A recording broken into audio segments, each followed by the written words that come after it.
சமீப காலத்தில் வெயில் அதிகமாக அடிக்கிறதையும் காலநிலை திடீர்னு சேஞ்ச் ஆகிறதையும் நம்ம கவனிச்சிருப்போம். இது எல்லாத்துக்கும் முக்கிய காரணம் எல் நீனோ. எல் நீனோனா என்ன, அது எப்படி உருவாகுது, எப்படி இந்தியாவை பாதிக்குது அப்படின்ட்டு ஃபுல் வீடியோவை பார்க்கலாம் வாங்க. எல் நீனோ அப்படின்னா பசிபிக் பெருங்கடலில் மத்திய மற்றும் கிழக்கு பகுதிகளில் கடலோட மேற்பரப்பு வெப்பநிலை வழக்கத்தை விட அதிகமாக இருக்கிற ஒரு இயற்கையான காலநிலை நிகழ்வு தான். சரி, இது எப்படி உருவாகுதுன்னா, பொதுவாக கிழக்கிருந்து மேற்கு வீசுகிற காற்று பலவீனமடையும் போது இந்த வெப்பமான கடல் நீர் கிழக்கு பசிபிக்கை நோக்கி போகுது. இதனால தான் வெப்பநிலை அதிகமாகுது, உலகத்தில் வெதர் கண்டிஷனும் சேஞ்ச் ஆகுது. இந்த எல் நீனோவான என்ன விளைவுகள்லாம் ஏற்படுதுன்னா, உலக வெப்பநிலை அதிகரிக்கும், கடுமையான வெப்ப அலைகள் உருவாகும், சில பகுதிகளில் வறட்சி, சில பகுதிகளில் அதிக மழை மற்றும் வெள்ளம். இதெல்லாம் இந்த எல் நீனோ அப்படிங்கிறதுனால உருவாகுது.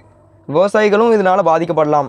இது இந்தியாவை எப்படி பாதிக்குதுன்னா, இந்தியாவில் பருவமழை குறைவதற்கு எல் நீனோ ஒரு முக்கிய காரணமாக இருக்குது. இதனால நீர் பற்றாக்குறை, அதிக வெப்பநிலை, குடிநீர் சிக்கல், இந்த மாதிரி இந்தியாவிலையும் அதிக பாதிப்பு வருது இந்த எல் நீனோவால். எல் நீனோ அப்படிங்கிறது இயற்கையாக நடக்கிற ஒரு நிகழ்வு. ஆனால் மனிதர்கள் இந்த ஏர் பொல்யூஷன் இதெல்லாம் அதிகமாக படுத்த அதோட வீரியம் இன்னும் கொஞ்சம் கூடிக்கிட்டே தான் இருக்கும். இதனால தான் நம்ம ஏரியாவில் தான் வெக்க அடித்து நவுத்துது, ரோட்டில் ஆஃப் ஆயில் போட்டுடலாம் அப்படிங்கிற அளவு வெக்க அடிக்குது.